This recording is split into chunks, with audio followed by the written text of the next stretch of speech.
Morning students, कल हमने समाज के बारे में अध्ययन करा था कि समाज क्या है तथा क्या उसकी विशेषताएं हैं। आज हम एक समाज के बारे में बात कॉन्सेप्ट भी एक समाज और समाज क्या है। तो एक समाज शब्द का प्रयोग समाजशास्त्र में दो रूपों में किया जाता है, समाज तथा एक समाज। तो समाज शब्द के रूप में इसका अभी कल हमने अध्ययन करा था। एक समाज का हम इसकी विवेचना प्रस्तुत करते हैं। जब समाज शब्द का प्रयोग व्यक्तियों के किसी संगठन, समूह या समिति आदि के रूप में किया जाता है तो उसका अर्थ समाजशास्त्र में किसी विशेष एक समाज से होता है। आदिम समाज, ब्राह्मण समाज, जैन समाज। कुछ समाजशास्त्री जैसे र्यूटर, जिन्सबर्न, मेजर, फ्रीमैन आदि ने भी इसी रूप में समाज की परिभाषा दी है। तो जैसे कि मेंजर के अनुसार एक समाज व्यक्तियों का एक ऐसा समूह होता है जिसमें सामान्य क्रियाओं के कुछ प्रकारों में सचेतन भागीता होती है। उसी प्रकार र्यूटर के अनुसार समाज से भी एक ऐसा संगठन है जिसमें लोग अपना जीवन व्यतीत करते हैं। जिन्सबर्न ने बताया था कि एक समाज व्यक्तियों का एक ऐसा संग्रह होता है जो किन्हीं संबंधों तथा व्यवहारों के तरीकों से संबंधित है और जो उनको दूसरों से पृथक करते हैं, जो उनके संबंध में नहीं आते हैं या जो उनसे व्यवहार में भिन्न होते हैं। तो उसी प्रकार फ्रीमैन के अनुसार विस्तृत अर्थों में एक समाज वह संगठन है जिसके कार्यात्मक सांस्कृतिक क्षेत्रों में स्वतंत्र अधिकार हैं और जो कुछ दूसरे संगठनों पर भी प्रभुत्व रखता है। ग्रीन के अनुसार एक समाज वह सबसे बड़ा समूह है जिसका कोई भी व्यक्ति सदस्य हो सकता है। तो ग्रीन ने एक समाज को एक बड़ा समूह बताया तथा यह भी कहा था कि यह स्थान, समय, रुचि एवं जनसंख्या के संगठन से बनता है। तो उपयुक्त परिभाषाओं के आधार पर एक समाज की जो विशेषताएं हुए हैं वो इस प्रकार हमारे सामने आती हैं कि एक समाज जो है वो समाज की उसमें एक समाज में समाज की कुछ विशेषताएं जो हैं वो इस प्रकार हमने बताई थी आपको। इसी प्रकार जैसा कि समाज जो है वो एक समाज व्यक्तियों का समूह होता है, जबकि समाज मैंने कल बताया था आपको सामाजिक संबंधों का समूह होता है। एक समाज मूर्त होता है, जबकि समाज के बारे में हमने कल बताया था कि वो अमूर्त होता है, क्योंकि ये मूर्त इसलिए होता है क्योंकि एक व्यक्तियों का संगठन है। इसी प्रकार एक समाज का क्षेत्र सीमित होता है। एक समाज के सदस्यों के पारस्परिक संबंधों, व्यवहार तथा क्रियाओं में समानता होती है। एक समाज के सदस्यों के उत्तरदायित्व सीमित होते हैं। तो इसके अंतरों को यदि हम स्पष्ट करते हैं तो समाज और एक समाज में निम्न अंतर है। जैसे कि हम सामाजिक संबंध की बात करें तो सामाजिक संबंधों के आधार पर समाज एक समाज में मौलिक अंतर है। समाज सामाजिक संबंधों का जाल है या जटिल व्यवस्था है, जबकि एक समाज इसकी तुलना में व्यक्तियों का समूह है। मूर्तता की जैसा कि मैंने बताया था आपको कि सामाजिक संबंध अमूर्त होते हैं, समाज संबंधों का जाल होता है, इसलिए समाज अमूर्त है।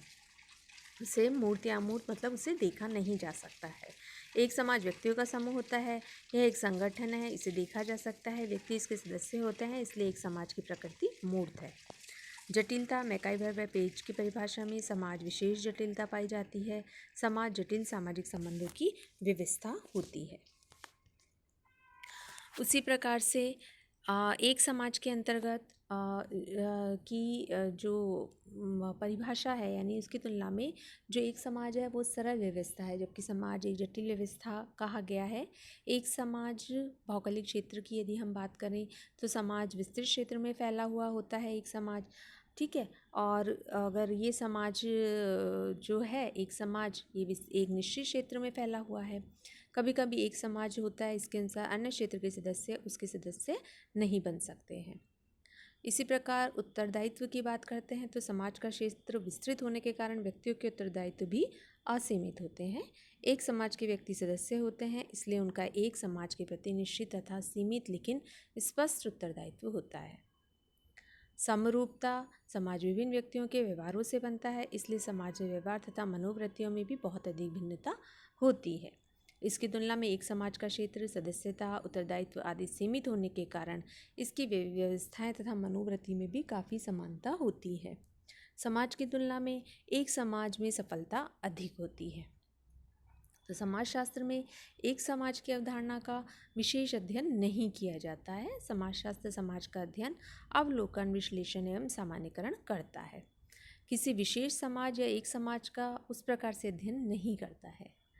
तो समाज को समझने के लिए इस अंतर का हमें ध्यान रखना आवश्यक है कि एक समाज में है किस प्रकार भिन्न है। समाजशास्त्र समाज तथा सामाजिक संबंधों के जाल या जटिल व्यवस्था का वैज्ञानिक अध्ययन करता है। तो इस प्रकार आज हमने एक समाज के बारे में बात की। नेक्स्ट हम बात करते हैं समुदाय के बारे में। आज हम समुदाय का चैप्टर भी शुरू कर लेते हैं। तो समुदाय क्या है? समाज, समुदाय मानव अपने अनेक आवश्यकताओं की पूर्ति के लिए एक समूह में निश्चित भूभाग पर स्थायी रूप से रहता है। इन प्रादेशिक समूहों के अनेक छोटे बड़े आकार प्रकार होते हैं जिनको सरल भाषा में हम समुदाय कहते हैं। तो समाज को समझने के लिए इन समुदायों का अध्ययन इनकी दृष्टियों से महत्वपूर्ण है। इसी महत्व को स्पष्ट करते हुए मैकाइवर पेज ने समाजशास्त्र में समुदाय को महत्वपूर्ण मूल अवधारणा बताया है। तो समुदाय का परिभाषा एवं अर्थ, इसको हम करते हैं। तो समाजशास्त्रीय दृष्टिकोण से अनेक विद्वानों ने समुदाय की अलग अलग परिभाषाएं दी है, जिसमें समाजशास्त्री डेविस, बोगार्डस, ऑर्गबन, निमकॉफ, ऑनबर्न, सदरलैंड, वुंडलैंड, एलमन, मेंजर, डॉटसन, गैटिस और ग्रीन आदि ने इसकी अलग अलग परिभाषाएं दी हैं। तो सबसे पहले हम बात करते हैं मेंजर की।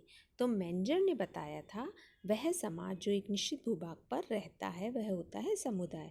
यानी ऐसा समाज जो एक निश्चित भूभाग पर रहता हो, इस भूभाग के बारे में जानकारी हो, वहीं रहता हो, एक पर्टिकुलर एक सीमा से वो आबंध हो, तो वो होता है एक समुदाय। इसी प्रकार किंग्सले डेविस ने उनकी एक बहुत ही फेमस बुक थी ह्यूमन सोसाइटी, उसमें कहा था कि समुदाय सबसे लघु क्षेत्रीय समूह है जिसमें सामाजिक जीवन के सभी पहलू आ सकते हैं।